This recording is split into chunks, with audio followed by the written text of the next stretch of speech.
एक दिन पत्नी पीहर चली गई। बहुत रोया कि तू मुझे छोड़ के मत जा। पत्नी ने कहा यार तुझे शर्म नहीं आती है? इतना तो मैं अपने माँ बाप को छोड़कर आई, जब नहीं रोई जितना तू रोता है। बोले देख रत्ना तू लौट के कब आएगी? तू जानती है मैं तेरे बिन ना रह पाऊंगा। रत्नावली ने कहा कि थोड़ा धैर्य रखो, मैं जाऊंगी कहां, लौट कर तो यहीं आऊंगी। नहीं रत्ना, तेरे बिन जीना मुश्किल है। विचार करिए, सोचिए आप। बोले कि रत्नावली मैं तेरे बिन नहीं जी सकता हूं। रत्ना ने कहा धैर्य रखो, दुनिया क्या कहेगी? मैं जानती हूं कि तुम मुझे प्राणों से ज्यादा प्यारे हो, लेकिन थोड़ी समाज की व्यवस्थाएं भी देखना पड़ती हैं। मुझे पीहर जाना होगा। चली गई पीहर।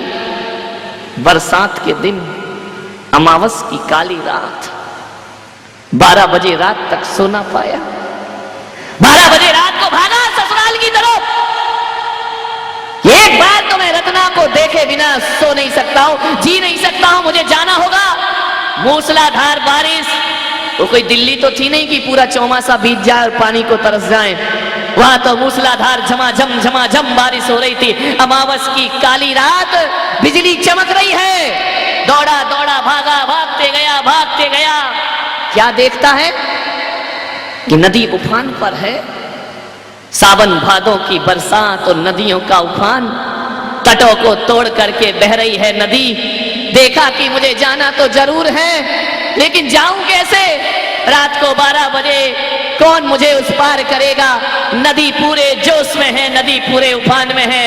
हाव देखा ना ताव। ध्यान रखना, जब भीतर प्यास जगती है, लगन लगती है, तो फिर कुछ भी दिखाई नहीं दिया करता है। अरे भूख न देखे जूठा भात, प्यास न देखे धोबी घाट, और नींद न देखे टूटी खाट। ध्यान रखिए, प्रेम जग गया रत्ना के प्रति। क्या देखता है? वो दूर नदी के किनारे कुछ नाव है। बैठा, नदी पार करके उस पार पहुंच गया।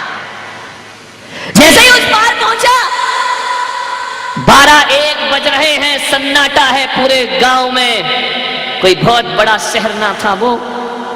गांव में कीचड़ों में, कीचड़ को फानते कूदते पहुंचा ससुराल में।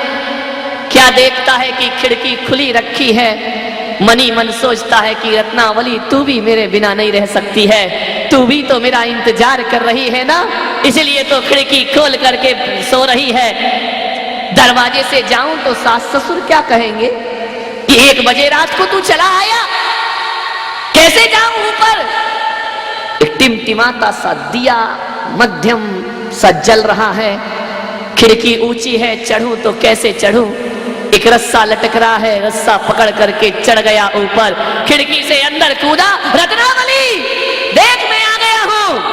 रत्नावली ने कहा कौन? मैं स्वप्न देख रही हूं या हकीकत है? बोले देख मैं आ गया, मैंने कहा था ना कि मैं तेरे बिन ना रह पाऊंगा।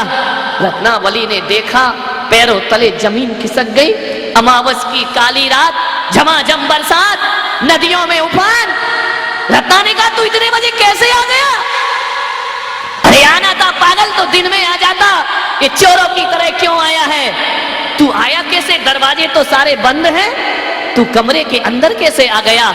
रत्नावली मैं तेरे लिए सब कुछ कर सकता हूँ, और तू मुझसे पूछ रही है कि मैं कैसे आया हूँ? अरे तूने ही तो खिड़की में रस्सा लटका रखा है ना, तुझे भी मालूम था कि मैं तेरे से मिलने जरूर आऊंगा। देख तूने रस्सा लटकाया है, मैं रस्से को पकड़ करके ऊपर आ गया। रत्ना ने कहा मैंने रस्सा लटकाया? मैं क्यों रस्सी लटकाऊंगी? मुझे क्या मालूम कि तू यहां चला आएगा। झांक करके खिड़की में से देखा रत्नावली ने, अरे रस्सा नहीं, वो अजगर सांप लटका हुआ था, जिसे रस्सा समझ करके ऊपर चढ़। रत्नावली ने कहा इतना प्यार करता है मुझसे कि सांप को रस्सी बना लिया। और उफनती नदी में कोई नाव ना थी, कोई मुर्दा तैर रहा था। मुर्दा अर्थी सहत तैर रहा था। मुर्दे को नाव बना करके पहुंच गए तुलसीदास अपनी पत्नी के पास। रत्नावली ने देखा इतना प्यार, इतनी चाहत, खरे मूर्ख नादान चाहिए तुझे। ध्यान रखना, बड़ी विचित्र स्त्री रही होगी रत्नावली। आज की स्त्री होती तो कहती इतना प्यार करता है, यही तो चाहते हैं कि पति मेरी मुट्ठी में रहे और मेरे इशारों पर नाचता रहे।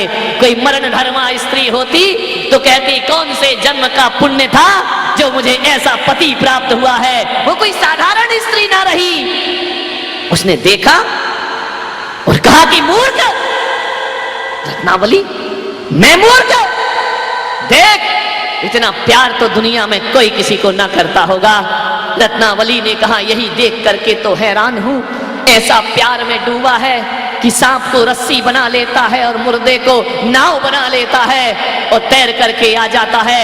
अरे अनपढ़ गंवारिये, जितना प्यार मुझसे करता है इतना राम से कर लेता तो तेरा उद्धार हो जाता, तेरा कल्याण हो जा। मेरे पीछे लगा है हाड़ मांस का पोटला, इतना प्यार श्री राम से कर, तेरे जीवन का उद्धार हो जाएगा। इतनी चोट लगी कि जिसके लिए मैं सब कुछ करके आया, जिसके लिए मैंने तूफान और आंधियां पार की, वो पत्नी कहती है मूर्ख, जितना प्यार इस मरण धर्मा से करता है उतना प्यार अपने ईश्वर से करके देख। जा, यदि थोड़ी भी शर्म और लज्जा तेरे अंदर मौजूद है तो जा करके उस परमात्मा से इतना प्यार कर ले। विचार करिए, साधारण से स्त्री से प्रेम, जा अपने प्रभु से प्रेम कर।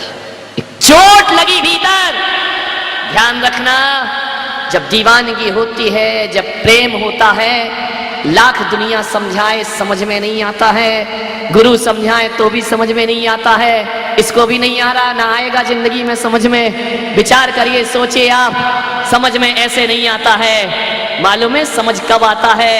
कि जिसके पीछे पड़े हो, जिसके प्यार में डूबे हो, जब वहीं से लात पड़ती है तब समझ में आता है कि जिंदगी में हकीकत क्या हुआ करती है। रत्नावली परेशान हो गई, कितना प्रेम, जा ईश्वर से कर। चोट लग गई, ऐसा बोलती है रत्नावली कि मरण धर्मा स्त्री से प्रेम करने वाला ईश्वर से प्रेम करे। क्या होते हैं ये नाम?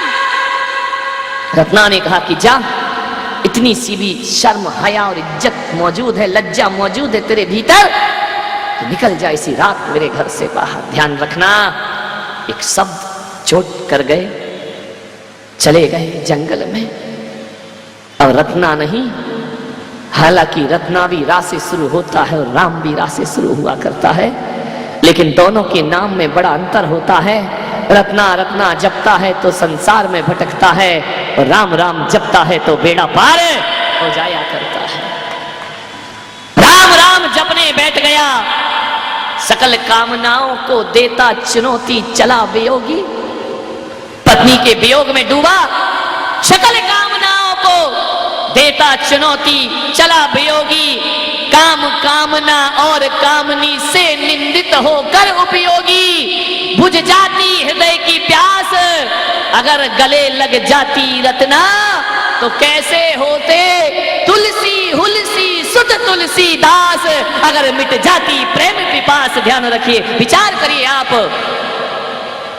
राम राम जपा। जो तुलसी नहीं जानते राम को, एक दिन तुलसी ऐसे हुए कि तुलसीदास से पूछा कि राम मिले या ना मिले, आप क्या बने अपने जीवन में? तो तुलसीदास ने कहा कि तुलसी तुलसी सब कहें और तुलसी बन की घास। तुलसी तो एक पौधे का नाम है। अरे तुलसी तुलसी सब कहें और तुलसी बन की घास, और हो गई कृपा राम की तो बन गए तुलसी दास। ध्यान रखिए, सफलता है। एक पत्नी के वचन ने जीवन को मोड़ के रख दिया। अरे जीवन को बदलने के लिए पेड़ से टूटा हुआ पीला पत्ता, वो भी तुम्हारे लिए ब्रह्म वाक्य बन सकता है। और कभी कभी पीला पत्ता और मुर्दे और गुरु तो छोड़ो, कभी ऋषभ देव के लिए अप्सरा नीलांजना की मृत्यु ब्रह्म वाक्य बन करके खड़ी हो जाया करती है। कौन सा वाक्य तुम्हारे जीवन को बदल दे, कुछ कह नहीं सकते। सफलता की श्रेणियों पर चढ़ना है, सीढ़ियों पर हर व्यक्ति कामयाब होना चाहता है, लेकिन कभी देखा है कि तुलसीदास ने कामयाबियों के लिए ऐसा जुनून पैदा किया कि सांप को रस्सा और मुर्दे को नाव समझने का संघर्ष भी उन्होंने सहन किया। संघर्ष के बिना कामयाबियां कभी नहीं मिला करती हैं। सफलताओं की सीढ़ियां को चढ़ना है, कई बार गिरते हैं, कई बार उठते हैं। मेरे भाई, आप भी यदि अपने बचपन में चलना सीखे हैं तो एक बार में चलना नहीं सीख गए हैं। कई बार घुटनों के बल चले हैं, कई बार गिरे हैं, कई बार मुंह टूटा है, कई बार टकराए हैं। तब जाकर के उंगली पकड़ के, गाड़ी पकड़ के चलना सीखा है, तब जाकर के आदमी के पैर मजबूत हुआ करते। कामयाबी, सफलताएं आदमी का जन्म सिद्ध अधिकार नहीं है, ध्यान रखना। मैं नहीं मानता हूं कि सफलता आदमी का जन्म सिद्ध अधिकार है, और ये जन्म सिद्ध अधिकार नहीं, ये तो कर्म सिद्ध अधिकार हुआ करता है। जो कर्म करता है, जो पुरुषार्थ करता है, उसे ही जीवन में सफलता मिलती है। अरे ध्यान रखना, आदमी सफल या असफल किस्मत से या बदकिस्मत से नहीं होता है। आदमी सफल और असफल जब भी होता है तो आदमी अपनी तैयारियों से होता है, अपनी लगन और अपने उत्साह से जीवन की ऊंचाइयों को प्राप्त किया करता। ध्यान रखना है।